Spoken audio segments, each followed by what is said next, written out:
magkakaroon na po tayo ng konting interview para magkaroon tayo ng knowledge about sa Tipsy Chicks. So, Ma'am Maricar, may question lang po kami sa inyo. Ayan. So, about po sa Tipsy Chicks, bakit po Tipsy Chicks kinuha yung name and ano po yung background na tayo history? Okay. So we started last year, January. And then, why Tipsy Chicks? Kasi ang first naisip namin ng kapatid ko is tipsy, so involve ang cocktails, and then chicks, it's not about chicks na girl, kundi chicken. So yun yung main product namin, so cocktail and chicken. Ma'am Marga, for second question, bakit po dito niyo po napiling ito yung Tipsy Chicks sa Barangay Ibaba? Okay, so mainly the reason is we grew up here. So dito kami lumaki, so mahal namin ang Malabon, and then dito lang din kami halos nakatira sa Barangay Ibaba. So yung lugar na to is close to our heart, and then yung neighborhood dito is mostly mga friends ko, and then friends na nung kapatid ko. So 3 generation ng friends of friends, so kaya dito namin siya tinayo.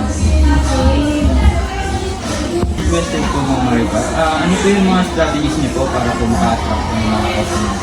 Okay, so yung mostly naman ang ginagawa namin siya, siyempre dapat good customer service. So dapat friendly ka dyan, not in a way na pang bar na friendly. Kumbaga, dapat ibigay mo kung ano yung gusto ng customers na right service.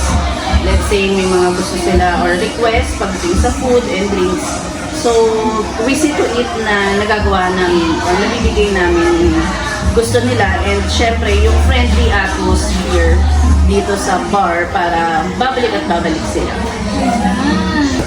So sa mga nagbabalak mag-business dyan, ang ma-advise ko lang is number 1, you must exert or time and effort. You must give your time and effort. Number 2 is dedication, and lastly is you must love what you are doing. Okay, so para magkaroon kayo ng maganda at yung mai-enjoy ng mga tao yung place or yung food and drinks na iinom nila. Ayan. So, thank you po Ma'am Maricar sa inyong time and effort para sa aming kaalaman dito sa Tipsy Chicks. So, order po kami ng inyong mga menu. So, ano po ang pwedeng order din sa So, for Tipsy Chicks, number 1 namin or yung pinaka-bestseller namin for cocktails is classic mojito. And then for the food naman is yung aming Tipsy Chicks. So, order din natin yan mamaya sa baba, guys! So, hello mga ka-chicks! Dito tayo ngayon sa front bar ng Tipsy Chicks Resto Bar. Ngayon, nandito tayo kay Jarob. yan, si Kuya? Jarom. So, ngayon i-interviewin lang natin siya and kung ano lang po ba ang kanilang experience dito sa Tipsy Chicks. So, ano po yung first question is your personal background and years of experience dito sa Tipsy Chicks as a bartender.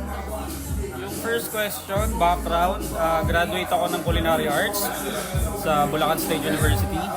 And then working as a bartender and a chef almost 6 years na. And gano'n ba ako tagal dito sa Tipsy? Almost 1 year na rin. Kakapasok ko lang talaga dito. So, siya naman po yung may next question sa inyo. For the second question po, what are the top 3 must-have quality of being a bartender and why? Top quality siguro yung una yung commitment mo sa ginagawa mo. Kasi kapag hindi ka masyadong committed dun sa ginagawa mo, wala lang, trip-trip ka lang, pwede kang gumalaw-galaw lang dito, di ba? Yung attention, usually, and then yung pakikisama sa mga katrabaho. And the quality, syempre, nung iniinom at tinitimpla, dapat hindi nawawala. Yes. Ayan. Next question. Yan. So, ano yung most unforgettable moment mo as a bartender? Most unforgettable moment as a bartender. Marami. Pinaka-worst ba o yung pinaka-the best? Most unforgettable. Kumbaga hindi mo makakalimutan. Pwede ba magmura dito? Bawal. Go lang. Poking ina mo. Most unforgettable siguro nung nasa Diamond Hotel pa ako. Okay. Kasi meron kaming VIP guest that time. Artista siya, jowa siya ng senador, di ko na sasabihin kung sino, basta senador siya. Dawit siya ngayon sa korap. Medyo singkit. Yun lang na, ang most unforgettable experience ko being a bartender is yung natapunan namin yung kasama niyang, yung ka-date niya. Siyempre. Okay. So, next question. For the third question, ano pong tips po for aspiring future bartender? Tips for aspiring bartender, siguro hindi mo lang gagawin yung pagtitimpla. Hindi lang naman siya tungkol lagi sa pagtitimpla talaga. It's about your passion talaga. Hindi ka pwedeng magtrabaho talaga ng sasahod ka lang, tapos iintayin mo lang yung ginagawa mo. Without passion, mauubos ka kasi. As ano lang sa kanila tip na pinaka, wag silang titigil matuto sa kung saan man sila magpupunta or makakahalubilo nila. Parang ganito kasi, for example, bartender ka, tapos nasa isang malaking bar ka or nasa isang malaking coffee shop ka. Tapos, syempre iba-ibang tao yung nakakahalubilo, di ba? Tama naman ako doon. Hindi mo alam kung mayaman, mahirap. So, tip sa kanila, parang treat everyone equally. And, yun lang. Masaya. So, for our final question, Kuya Art, May mananalo ba ako dyan? with consolation prize of Electric fan. Mitsubishi. Ano ang favorite drink mo? Favorite drink dito sa Tipsy or sa buong... Tipsy or overall? Ito na lang sa Tipsy kasi nandito ako. Yung pinaka-favorite ko talaga dito is yung classic mojito namin. Classic Yun yung mojito. pinaka-best seller namin. As in, mamaya papatikim namin sa inyo. Rate mo nga kung ano. Rate, kung 1 to 10, mga nasa 11, 12 siya. Wow! So ngayon guys, titikman natin ang classic mojito, tama? Classic mojito. Classic mojito ng Tipsy Resto Bar. Tara na!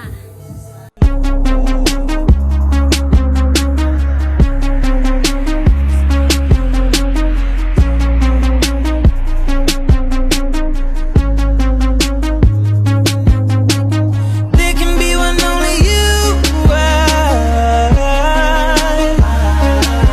And baby, God can never make two. Nah, nah, nah.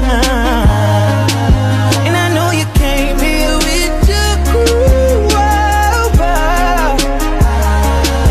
But I promise you that it feels like it's just us two. Oh, I don't know what you had planned to do tonight, but I just wanna be the one to do you right, right. And we're standing here looking at each other, baby, eye to eye. And I'm hoping that you're thinking about leaving with me tonight.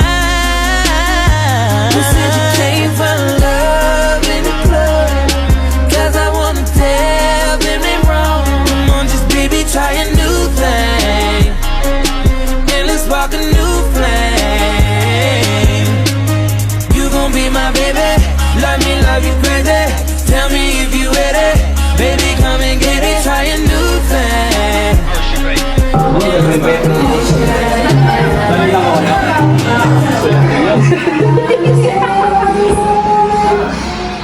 Tapos sabay-sabay, cheers! Ayan, so ngayon guys, sinipon na ni Kuya Art ang aming classic mojito. So ngayon, nagibigay na po namin ang kanilang bestseller na classic mojito. So, thumbs up na po. Cheers!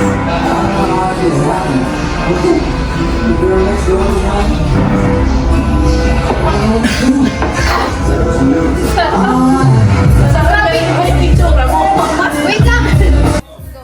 So ngayon guys, ang kanilang classic mojito ay talaga namang classic. Tikman nyo na guys. Ano masasabi mo sa classic mojito ng Tipsy Bar? Sobrang sarap.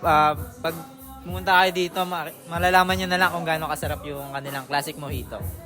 Yeah, so may masasabi din siya sa ating classic mojito. Ano masasabi mo? Wala akong masasabi sa mojito. Masasabi ko lang sa nagtimpla na ito, napaka-pogi.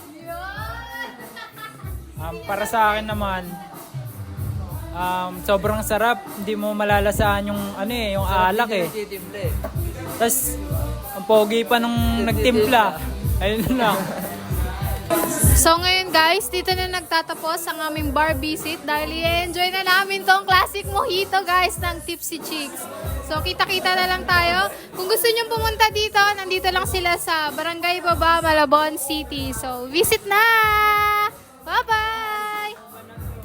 If you hurt me, then you only hurt yourself. Oh wait, I love myself. That was the key, now it's touching back. I woke up in Chris Brown's body. So how this shit turned into Freaky Friday. But we got no choice but to turn this bitch sideways. I can't believe that it's Freaky Friday. So sa mga Malabonians dyan, we are inviting you at least visit us here in Barangay Ibaba, Malabon City and try our delightful cocktails and super sarap at affordable na pulutan.